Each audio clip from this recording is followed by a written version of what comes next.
ನಾಗನಿಂದನು ತಾಯಿಂದನು ಈ ಮಕ್ಕಳಾಗದಿದ್ದರೆ ಮಕ್ಕಳಿಗೆ ನಮ್ಮ ತಂದೆ ಇಲ್ಲೊಬ್ಬರಿಗೆ ಶೆಟ್ಟರಿಗೆ ಹೇಳುವಾಗ ನಾನಿತ್ತೆ ಈ ಬೆಳ್ಳಿ ತೊಟ್ಲು ಕೊಡ್ತೇನೆ, ನಾನು ನನ್ನ ಮಗಳಿಗೊಂದು ಮಕ್ಕಳಾಗಬೇಕು.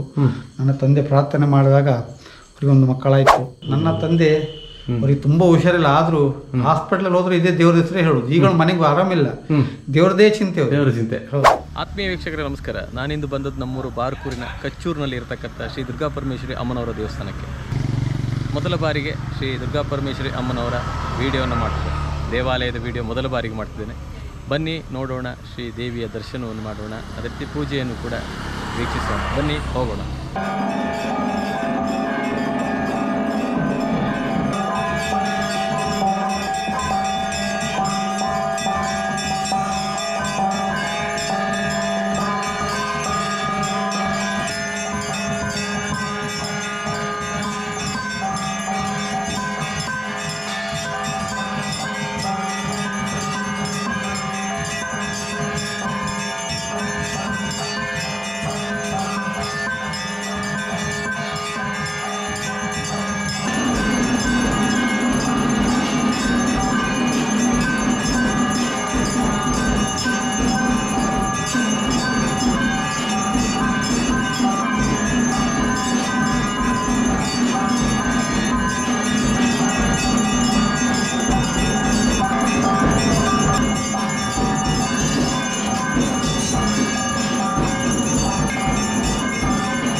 ಎಲ್ಲರಿಗೂ ಸುದೇವರು ಸುಖ ಶಾಂತಿ ನೆಮ್ಮದಿ ಹೋದಲ್ಲಿ ಬಂದ ಚೈತನ್ಯ ಸಹಸಬುದ್ಧಿ ನುಗ್ಗ ಮಾಡಬೇಕಂತ ದೇವರ ಪ್ರಾರ್ಥನೆ ಮಾಡಿ ಎಲ್ಲರಿಗೂ ಸುದೇವರು ಅಷ್ಟೈಶ್ವರ್ಯ ಸಹಬುದ್ಧಿ ತಾಯಿ ನವರಾತ್ರಿಯಲ್ಲಿ ಯಾರು ಆರಾಧಿಸ್ತಾರೋ ಎಲ್ಲರಿಗೂ ಸುದೇವರು ಸುಖ ಶಾಂತಿ ನೆಮ್ಮದಿ ಜೀವನ ಮಾಡುವಂಥ ನುಗ್ಗ ನಡೆಸಬೇಕಂತ ತಾಯಿಯ ಪ್ರಾರ್ಥನೆ.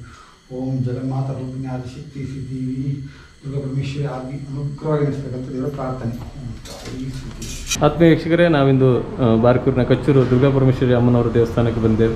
ಇಲ್ಲಿನ ಪೂಜೆಯನ್ನು ಈಗ ನಿಮಗೆಲ್ಲ ಪ್ರಸ್ತುತಪಡಿಸಿದೆ. ಅರ್ಚಕರಿದ್ದಾರೆ, ಚಂದ್ರ ಜೋಗಿಯವರಿದ್ದಾರೆ, ಅವರೊಂದಿಗೆ ಮಾತಾಡಿ. ಸರ್ ನಮಸ್ಕಾರ. ಸರ್ ನಮಸ್ಕಾರ. ನಮಸ್ಕಾರ ಸರ್. ಈ ದೇವಸ್ಥಾನದ ಬಗ್ಗೆ ಒಂದೆರಡು ಮಾತು. ದೇವಸ್ಥಾನಕ್ಕೂ ನಮ್ಮ ಯುವಕರಿಂದ ಜೋಗಿ ಜನಾಂಗದವರು ಈ ಪೂಜೆಯನ್ನು ಮಾಡ್ಕೊಂಡು ಬಂದಿದ್ದಾರೆ. ತಾಯಿಯಲ್ಲಿ ವಿಶೇಷವಾಗಿ ನವರಾತ್ರಿಯಲ್ಲಿ ವಿಶೇಷವಾಗಿ ಒಂದು ದಿವಸ ಪೂಜೆ ನಡೀತಾ ಇರ್ತದೆ. ಹಾಗೆ ಶ್ರಾವಣ ತಿಂಗಳಲ್ಲಿ ಒಂದು ದಿನನಿತ್ಯ 2 ಹೊತ್ತು ಪೂಜೆ ನಡೀತದೆ. ತಾಯಿ ಸನ್ನಿಧಿಯಲ್ಲಿ ವಿಶೇಷವಾಗಿ ಎಲ್ಲ ಭಕ್ತರಿಗೂ ತಾಯಿ ಕಷ್ಟಗಳನ್ನು ಈಡೇರಿಸ್ತಾಳೆ. ಯಾವುದೊಂದು ಹೇಳ್ಕೊಂಡಾಗ ಕಷ್ಟವನ್ನು ಈಡೇರಿಸ್ತಾಳೆ ತಾಯಿ ಎಲ್ಲರಿಗೂ. ಎಲ್ಲರೂ ಬಂದು ತಾಯಲ್ಲಿ ಪ್ರಾರ್ಥನೆ ಮಾಡಿಕೊಂಡು ಹೋಗ್ತಾರೆ. ಜಗನ್ಮಾತೆ ಎಲ್ಲರಿಗೂ ಸುಖ ಶಾಂತಿ ನೆಮ್ಮದಿ ಎಲ್ಲರಿಗೂ ಅನುಗ್ರಹಿಸ್ತಾಳೆ ಅಂತ ಹೇಳಿ ಹೇಳ್ತೇವೆ. ಖಂಡಿತ. ಇದರ ಹಿನ್ನೆಲೆ ಏನಾದ್ರು ಗೊತ್ತಿದೆ ಸರ್? ಅಂದರೆ ಇತಿಹಾಸ ಒಂದು ಸಣ್ಣ ಕಲ್ಲು ಪೂಜೆ ಮಾಡ್ತಾ ಇದ್ದಾರೆ. ಹೀಗೆ ಅಷ್ಟಮಂಗಲ ಹಾಕುವಾಗ ಇಲ್ಲಿ ಇದು ದೇವಿ ಎಲ್ಲ ದುರ್ಗಾ ಪರಮೇಶ್ವರಿ ಅಂದದ ಕಲ್ಲಿಗೆ ದುರ್ಗಾ ಪರಮೇಶ್ವರಿ ಆಗಿ ಹೋಯ್ತು. ಅದು ಬೇರೆ ಏನು ಚೇಂಜ್ ಮಾಡ್ಲಿಕ್ಕೆ ಆಗೋದಿಲ್ಲ, ದುರ್ಗಾ ಪರಮೇಶ್ವರಿ. ಹಾಗೆ ನಾಗನಲ್ಲಿ ಭಾರಿ ಒಂದು ಕಲೆ ಇದೆ. ನಾಗನಿಂದನು ತಾಯಿಂದನು ಈ ಮಕ್ಕಳಾಗದಿದ್ದರೆ ಮಕ್ಕಳಿಗೆ ನಮ್ಮ ತಂದೆ ಇಲ್ಲೊಬ್ಬರಿಗೆ ಶೆಟ್ಟರಿಗೆ ಹೇಳುವಾಗ ನಾನಿತ್ತೆ ಈ ಬೆಳ್ಳಿ ತೊಟ್ಲು ಕೊಡ್ತೇನೆ, ನಾನು ನನ್ನ ಮಗಳಿಗೊಂದು ಮಕ್ಕಳಾಗಬೇಕು. ನನ್ನ ತಂದೆ ಪ್ರಾರ್ಥನೆ ಮಾಡಿದಾಗ ಅವರಿಗೊಂದು ಮಕ್ಕಳಾಯಿತು. ಆದರೆ ಅವರು ತೊಟ್ಲನ್ನು ತಂದು ಕೊಡ್ತಾರೆ. ಹಾಗೆ ನಾಗನಲ್ಲಿ ತುಂಬ ಜನ ಹೀಗೆ ಮಕ್ಕಳಿದ್ದರಿಗೆ ಮಕ್ಕಳಾದಾಗ ತುಂಬ ಜನ ಆಗಿದೆ. ತಿಂಗಳಲ್ಲಿ 4 ಸಲ ಪೂಜೆ ಆಗ್ತದೆ ತಿಂಗಳಿಗೆ. ನಾಗನಲ್ಲಿ ಕೆಲವು ಕಡೆ ಒಂದು ವರ್ಷಕ್ಕೆ 2-3 ಪೂಜೆ ಆಗ್ತದೆ. ಇಲ್ಲಿ ಹೌದು, ಇಲ್ಲಿ ತಿಂಗಳಿಗೆ 1-2 ಸಲ ಪೂಜೆ ಆಗ್ತದೆ ನಾಗನಿಗೆ. ಇಲ್ಲಿ ಒಂದೆರಡು ಗುಡಿ ಇದೆಯಲ್ಲ ಸರ್, ಅದು ನಂದಿಕೇಶ್ವರ ಹಾಯಿಗಳು. ಇದಕ್ಕೆ ಪರಿವಾರ ಇದಕ್ಕೆ ಪರಿವಾರ, ಈಗ ಗಣಗಳಂತ ಹೇಳ್ತಾರೆ. ದೇವರಿಗೆ ಕಾಯುವಂಥ 2 ಗಣಗಳು ಅವರು. ಈ ದೇವರನ್ನು ಏನೋ ಒಂದು ಆಚೀಚೆಗೆ ಹೋಗ್ಲಿಕ್ಕೆ ಅದು ಏನು ಇದು ಮಾಡಲಿಕ್ಕೆ ದೇವರನ್ನು ಒಂದು ಇದು ಹಿಡ್ಕೊಳ್ಳಿಕ್ಕೆ ಏನು ಈಗ ಕರೆದು ಹೇಳುವಾಗ ಹೈಗೊಳ್ಳಿಯೋ ನಂದಿಯೋ ಒಂದು ಕರೆದಾಗ ಏನಾರೋ ಒಂದು ಗಣ ರೂಪ ಆಗಿ ಬರ್ತದೆ. ಹೌದು. ಹಾಗೆ ವಿಶೇಷ ಅಂತ ಹೇಳಿದ್ರೆ ಒಂದು ದಿವಸ ಇಲ್ಲಿ ತನ್ನಿಂತಾನೆ ಇಲ್ಲಿ ಒಂದು ಹೊರೆ ಕಾಣಿಕೆ ಹೋಗೋ ತನ್ನಿಂತಾನೆ ಒಂದು ನಾಗ ಬಂತು ಇಲ್ಲಿ ಪ್ರತ್ಯಕ್ಷವಾಗಿ. ನಾಗ ಯಾವತ್ತೂ ಮರದ ಮೇಲೆ ಇರೋದಿಲ್ಲ. ಮಧುಸೂದನ ಮೊಬೈಲಲ್ಲಿ ಇವತ್ತು ಇದೆ. ಅದು ಮರದ ಮೇಲೆ ಹತ್ತಿ ಎಲ್ಲ ನೋಡ್ತಾ ಇದೆ. ಅಷ್ಟೊಂದು ಕ್ಷೇತ್ರಕ್ಕೆ ಇದು ಉಂಟು. ಅಂದ್ರೆ ಅದು ನಾಗ ಮರದ ಮೇಲೆ ಹತ್ತಿ ನೋಡ್ತಾ ಇದೆ ಎಲ್ಲ. ಹಾಗೆ ಹೌದು, ಒಂದು ಒಳ್ಳೆ ಕಾರಣಿಕ ದೇವಸ್ಥಾನ. ತುಂಬಾ ವರ್ಷ ಹಳೆಯ ದೇವಸ್ಥಾನ. ನಮ್ಮ ಅಜ್ಜ ಅಲ್ಲಿ ಪಾತ್ರೆ ಆಗಿದ್ದಾರೆ. ನಮ್ಮ ಚಿಕ್ಕಪ್ಪ ಪಾತ್ರೆ ಆಗಿದ್ದಾರೆ. ನಮ್ಮ ಈಗ ಇಲ್ಲಿ ಪಾತ್ರೆ ಇಲ್ಲ. ಮುಂಚೆ ದರ್ಶನ ಎಲ್ಲ ಆಗ್ತಿತ್ತು. ಮುಂಚೆ ತಿಂಗಳಿಗೆ 2 ದರ್ಶನ ಆಗ್ತಿತ್ತು ನಮ್ಮ ಅಜ್ಜ ಇರುವಾಗ. ಈಗ ದರ್ಶನ ತುಂಬ ಈಗ ಪಾತ್ರೆಗಳು ಯಾರಿಲ್ಲ.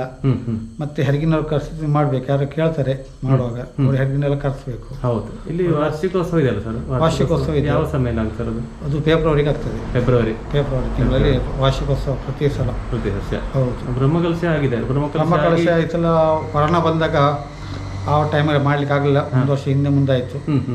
ಅದು ಮಾಡಿದ್ದೇವೆ. ಆ ನಂತರ ಮಾಡಿದ್ರಿ 21ನೇ ಇಸವಿಯಲ್ಲಿ 20ನೇ ಇಸವಿಯಲ್ಲಿ ಮಾಡಿದ್ರಿ. ಹೌದು. ಹಾಗೆ 22ರಲ್ಲಿ ಮಾಡಿದ್ವಿ. ಹೌದು, 22ರಲ್ಲಿ ಮಾಡಿದ್ವಿ. ಹೌದು. ಹೌದು. ನಾವು ನಮಗೆ 21ರಲ್ಲಿ ಮಾಡಬೇಕಿತ್ತು, ಕೊರೋನಾ ಬಂತು. ಹೌದೌದು. ಆವಾಗ ಮಾಡ್ಲಿಕ್ಕೆ ಆಗಲಿಲ್ಲ. 22ರಲ್ಲಿ ಮಾಡಿದ್ವಿ. 22ರಲ್ಲಿ ಬ್ರಹ್ಮಕಲಶ ಮಾಡಿದ್ವಿ. ಹಾಗೆ ಇಲ್ಲಿ ಒಂದು ಮಧುಸೂದನವರು ಇಲ್ಲಿ ಒಂದು ಅಶ್ವತ್ಥನ ಗಿಡವನ್ನು ತಾಯಿ ಬೇರೆ ಇರಲಿಲ್ಲ. ತಂದು ಹೀಗೆ ಕೊಟ್ಟಿದ್ದವರಿಗೆ ತಂದು ನಟ್ಟಿದ್ದಾರೆ ಅಲ್ಲಿ. ಕಡೆಗೆ ಮುಂಚಿನ ಶಂಕರ ತಂತ್ರಿಗಳು ಅವ್ರಿಗೆ ಭಾರಿ ಖುಷಿಯಾಗಿ ಅವರು ಹೇಳ್ತಿದ್ರು, ಇದಕ್ಕೆ ನಾನೇ ಮದಿ ಮಾಡಬೇಕು ಅಂತ ಹೇಳ್ತಿದ್ರು. ಪಾಪ ಅವ್ರದ್ದು ವಿಜಾಶ ಆದರೂ ಕಡೆ ಉಡುಪರು ನಮ್ಮನ್ನ ಕರ್ಕೊಂಡು ಹೋದ್ರು. ಅವ್ರು 3 ವರ್ಷ ನಟ್ಟಿದ್ರು, 10 ಎಲ್ಲಿ ಆಗಲಿಲ್ಲ. ನನ್ನ ಮಧು ಕರ್ಕೊಂಡು ತೋರಿಸಿದ್ರು. ನಾನು ಒಬ್ರು ಕೊಟ್ಟಿದ್ದು ನನಗೆ ಹೀಗೆ ನಡಿ ಅಂತ. ನಾನು ತಂದು ಹಿಂಗೆ ನಟ್ಟಿದೆ. ಅದು ಹುಟ್ಟುದಿಲ್ಲ ಅಂತ ನಾನು ತಗೊಂಡು ರಸ್ತೆ ಮೇಲೆ ನಟ್ಟಿದೆ. ಅದು ಹೀಗಾಗಿ ಹೋಯ್ತು. ಇಲ್ಲಾಂದ್ರೆ ನಾನು ಹೊಟ್ಟತೆ ಅದು ಅಂತಿದ್ರೆ ಆ ಜಾಗದಲ್ಲಿ ನೋಡುದಿಲ್ಲ, ಒಳಗೆ ನಡ್ತಿದ್ದ. ಹಾಗೆ ಬಹಳಷ್ಟು ವರ್ಷ. ನೀವು ಎಷ್ಟು ವರ್ಷ ಸರ್ ಇಲ್ಲಿ ಪೂಜೆ ಮಾಡಿ? ನಾವು ಚಿಕ್ಕವರಿಂದ ಪೂಜೆ ನನಗೀಗ ಅಷ್ಟು ನಾನೊಂದು 7 ವರ್ಷ ಪ್ರಾಯದಲ್ಲಿ ಪೂಜೆ ಮಾಡ್ಲಿಕ್ಕೆ ಶುರು ಮಾಡಿದ್ದೀನಿ. ಈಗ ನನಗೆ 48 ವರ್ಷ. 41 ವರ್ಷ ಆಯ್ತು. ನನ್ನ ತಂದೆ ಅವ್ರಿಗೆ ತುಂಬಾ ಹುಷಾರಿಲ್ಲ, ಆದ್ರೂ ಹಾಸ್ಪಿಟಲ್ ಹೋದ್ರೆ ಇದೇ ದೇವ್ರ ಹೆಸರೇ ಹೇಳುದು. ಈಗ ಮನೆಗೂ ಆರಾಮಿಲ್ಲ, ದೇವ್ರದೇ ಚಿಂತೆ. ಹೌದು. ಇಲ್ಲಿ ಒಂದು ಪೂಜೆ ಮಾಡ್ಬೇಕಾಗಿ ನನ್ನ ಅಣ್ಣನ ಮಗ ಇದ್ದೇನೆ, ನನ್ನ ಮಗ ಚಿಕ್ಕಪ್ಪನ ಮಕ್ಕಳಿದ್ದಾರೆ. ಎಲ್ಲ ಸಹಕಾರದಿಂದ ಒಳ್ಳೆ ರೀತಿಯಲ್ಲಿ ಪೂಜೆ ಮಾಡ್ತಾ ಇದ್ದೀವಿ ನಾವು. ಆಗಲಿ ಸರ್, ಆಗಲಿ. ಬಹಳ ಖುಷಿ ಆಯ್ತು. ಮೊದಲ ಬಾರಿಗೆ ಅಂದ್ರೆ ಈ ಸಂದರ್ಶನ ಮಾಡ್ತಿದ್ದು ಮೊದಲ ಬಾರಿಗೆ ದುರ್ಗಾ ಪರಮೇಶ್ವರಿ ಅಮ್ಮನವರೆಲ್ಲರೂ ಕಾಪಾಡಲಿ. ಮುಂಚೆ ಏನು ಇರಲಿಲ್ಲ ಇಲ್ಲಿ. ಮುಂಚೆ ಒಂದು ಹುಲ್ಲು ಮಾಡಿದ್ದ ದೇವಸ್ಥಾನ ಇತ್ತು. ಆಮೇಲೆ ಒಂದು ಸ್ಲ್ಯಾಪ್ ಆಯ್ತು. ಕಡೆಗೆ ಇದು ಮಾಡುವಾಗ ಇನ್ನೇನು ಎಲ್ಲಿ ಒಂದು ಎಲ್ಲ ಮನೆಗಳು ಗಾಡಿ ಕ್ರ್ಯಾಕ್ ಎಲ್ಲ ಬರ್ತದೆ. ಇದರಲ್ಲಿ ಒಂದು ಕ್ರ್ಯಾಕ್ ಸತೆ ಇರಲಿಲ್ಲ. ಇದು ಕ್ರ್ಯಾಕ್ ಇದು ತೆಗೆದು ಬೇಡ ಹೀಗೆ ಇರಲಿದ್ದು. ಯಾಕೆ ರಸ್ತೆ ಬದಿದ್ದ ಮನೆ ಜಾಗದಲ್ಲಿ ಏನೂ ಆಗಲಿಲ್ಲ ಅಂತ ಗಾಡಿ ಹೋಗ್ತಾ ಇರ್ತದೆ, ಏನೂ ಆಗಲಿಲ್ಲ. ಕಡೆಗೆ ಭಾರಿ ಒಂದು ಅಭಿವೃದ್ಧಿ ಮಾಡಿದ್ದಾರೆ ನಮ್ಮ ಮುದುಗರು. ಈಗ ಗೌರವಾಧ್ಯಕ್ಷರಾಗಿದ್ದಾರೆ. ಹಾಗೆ ಆಗಲಿ. ಇನ್ನೂ ಸಣ್ಣ ಪುಟ್ಟ ಇಲ್ಲಿ ದೇವಸ್ಥಾನಕ್ಕೆ ವರ್ಷಕ್ಕೆ ಒಂದು 3-4 ಕಾರ್ಯಕ್ರಮಗಳಾಗ್ತದೆ. ವರಮಹಾಲಕ್ಷ್ಮಿ ಆಗ್ತದೆ, ನವರಾತ್ರಿಯಲ್ಲಿ ವಿಶೇಷ ಪೂಜೆ ಆಗ್ತದೆ, ಆಯ್ತಾ, ಸ್ಮರಣ ತಿಂಗಳಲ್ಲಿ. ಈಗ ಇನ್ನು ನೆಕ್ಸ್ಟ್ ನಾಗನಿಗೆ ವಿಶೇಷ ವರದಂತೆ ಮಾಡ್ತಾರೆ. ವಿಜಯದಶಮಿವರೆಗೆ ವಿಶೇಷ ಪೂಜೆ ಇತ್ತು. ಖಂಡಿತ ಖಂಡಿತ ಆಗಲಿ ಸರ್. ಭಾಳ ಖುಷಿ ಆಯಿತು ನಿಮ್ಮೊಂದಿಗೆ ಮಾತಾಡಿ, ದೇವಸ್ಥಾನದೊಂದು ಪರಿಚಯ ಮಾಡಿದ್ರಿ. ಆಗಲಿ, ಒಳ್ಳೆಯದಾಗಲಿ, ಶುಭವಾಗಲಿ ಸರ್. Thank you sir. ದೇವರೆಲ್ಲ ಆಗಲಿ ಸರ್. ಕ್ಯಾಮ್ರಾ ಮಾಡೋಣ. ತಾಯಿ ಓಂ ತಾಯಿ ಸುಧಾ ಪರಮೇಶ್ವರ ತಾಯಿ ಶನಿಗೂ ಅವರ ಶಿವನರು ತಾಯಿ ಕುಟುಂಬದಲ್ಲಿ ಒಂದು ವಾರ್ಷಿಕ ವಸ್ತುಗಳಿಗೆ ಬಂದು ಮಾಡಿದ್ದಾರೆ, ಪ್ರೋಗ್ರಾಮ್ ಮಾಡಿದ್ದಾರೆ. ಈ ಕ್ಷೇತ್ರಕ್ಕೆ ಇನ್ನಿಷ್ಟು ಬಂದು ಪ್ರೋಗ್ರಾಮ್ ಮಾಡುವಂಥ ಭಾಗದಲ್ಲಿ ಹಾಗೆ ಅವರಿಗೆ ಎಲ್ಲ ದೇವಸ್ಥಾನದ ಪರಿಚಯ ಮಾಡುವಂತೆ, ಹಾಗೆ ಅವರಿಗೆ ಇನ್ನೂ ಉತ್ತಮ ಸಾಧನೆ ಇರುವಂತೆ ತಾಯಿ ಪರಮೇಶ್ವರ ಎಲ್ಲರಿಗೂ ಸುಖ ಶಾಂತಿ ನಮ್ಮನ್ನು ಅನುಗ್ರಹ ಮಾಡುವಂಥ ಹೋದಲ್ಲಿ ಬಂದಲ್ಲಿ ಅವರಿಗೆ ಎಲ್ಲ ರೀತಿಯಲ್ಲಿ ತಾಯಿ ಪರಮೇಶ್ವರ ಅನುಗ್ರಹ ನಡೆಸಬೇಕಂತ ದೊಡ್ಡ ಪ್ರಾರ್ಥನೆ.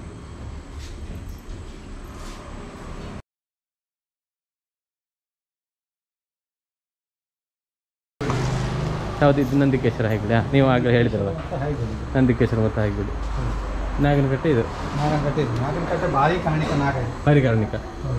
ಓಹೋ, ಅದು ನಾಗನ ಬಗ್ಗೆ ಎಷ್ಟು ಹೇಳಿದ್ರು ಸಾಲದು ಅಲ್ಲ. ಕಣ್ಣಿಗೆ ಕಾಣೋ ದೇವರು ನಾಗ ಅಲ್ಲ. ಕಲಿಯುಗದಲ್ಲಿ ನಿಜವಾಗಿ ನಮಗೆ ದಕ್ಷಿಣ ಕನ್ನಡದವ್ರಿಗೆ ಅಂತ ಹೇಳಿದ್ರೆ ನಾಗನಿಗೆ ತಿಂಗಳಿಗೆ 4-5 ಪೂಜೆ ಆಗೋದಿದ್ರೆ ಆ ಭಟ್ರೆ ನಮ್ಮ ರಾಮಡಿಗಳು ಹೇಳ್ಬೋದು. ಇಲ್ಲಿ ತನೋದಂಗೆ ಇಲ್ಲಿ ಒಂದು ತನೋಗ್ಲಿಕ್ಕಿಲ್ಲ. ಇಲ್ಲಿ ತನು ತಲಬರ ಆಶೇಷ ಬಲಿ ವಾರ್ಷಿಕೋತ್ಸವ ಆಗುತ್ತೆ. ವಾರ್ಷಿಕೋತ್ಸವಕ್ಕೆ 2 ಸಲ ನಾವು ಒಂದ್ಸಲ ವರದಂತ ಮಾಡ್ತೇವೆ. ಇದೊಂದು ದೇವಸ್ಥಾನ ಕಟ್ಟದವರು ವರ ಮಾಡ್ತಾರೆ. ಕಟ್ಟದವ್ರಿಗೆ. ಹೌದು. ಯಾರು ಸರ್ ಅದು ಕಟ್ಟಿದ್ದು? ಅದು ಕೋಟದವರಲ್ಲ, ಶೆಟ್ಟಿ ಮಾಡಿದ್ದವರು. ಅವರು ಇಲ್ಲಿ ವರದಂತಿ ಮಾಡ್ತಾರೆ. ವರದಂತೆ ಅವರು ಒಂದ್ಸಲ ಮಾಡ್ತಾರೆ. ಅಂದ್ರೆ ನೀವೇ ನಟ್ಟ ಅಶ್ವತ್ಥ ಮರ ಅಲ್ಲಿದೆ ಅಲ್ಲ? ಅಲ್ಲಿದೆ. ದೊಡ್ಡ ಮರ ಆಗಿದೆ ಅದು. ಅದ್ರದ್ದು ಎಷ್ಟು ಹೇಳಿದ್ರು ಸಾಲ. ನೋಡುವ ತೋರಿಸುವ ವೀಕ್ಷಕರಿಗೆಲ್ಲ. ದೊಡ್ಡ ಮರ ಆಗಿದೆ ಅದು. ಬೇರೆ ಇಲ್ದಿದ್ದಲ್ಲ, ಬೇರೆ ತಾಯಿ ಬೇರೆ ಇಲ್ದಿದ್ದು. ಹೌದು ವೀಕ್ಷಕರೇ, ಹೌದು ವೀಕ್ಷಕರೇ, ಇಲ್ಲಿ ಅಶ್ವತ್ಥ ಮರ ಇದೆ ನೋಡಿ, ಬಹಳಷ್ಟು ದೊಡ್ಡದಾಗಿದೆ ಅದೀಗ. ಅಶ್ವತ್ಥನ ಕಟ್ಟೆ ಆಗಿಬಿಟ್ಟಿದೆ.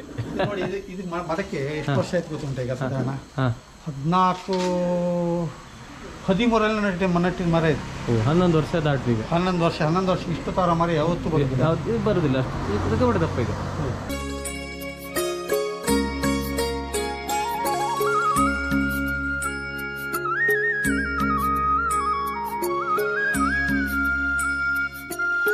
ಆತ್ಮೀಯ ವೀಕ್ಷಕರೇ, ನಾವಿಂದು ಬಂದದ್ದು ಶ್ರೀ ದುರ್ಗಾ ಪರಮೇಶ್ವರಿ ದೇವಸ್ಥಾನ, ಕಚ್ಚೂರಿನ ಶ್ರೀ ದುರ್ಗಾ ಪರಮೇಶ್ವರಿ ದೇವಸ್ಥಾನಕ್ಕೆ. ಶ್ರೀ ದುರ್ಗಾ ಪರಮೇಶ್ವರಿ ಅಮ್ಮನವರ ದರ್ಶನವನ್ನು ನಿಮಗೆ ಮಾಡಿಸಿದೆ, ಶ್ರೀ ದೇವಾಲಯದ ಪರಿಚಯವನ್ನು ಕೂಡ ಮಾಡಿಸಿದೆ. ಈ ವಿಡಿಯೋ ನಿಮಗೆ ಸಂತೋಷ ನೀಡಿದೆ ಅಂತ ತಿಳ್ಕೊಳ್ತೇನೆ. ಹಾಗೆ ಮುಂದಿನ ಒಂದು ವಿಡಿಯೋನಿಗೆ ಮತ್ತೆ ನಿಮ್ಮ ಭೇಟಿ ಆಗ್ತೇನೆ. ನೋಡ್ತಾ ಇರಿ ನಮ್ಮ ಚಾನಲ್ ರಾಜೇಶ್ ಅನ್ಭವ್ ಬಾರ್ಕೂರು. ನಮಸ್ಕಾರ.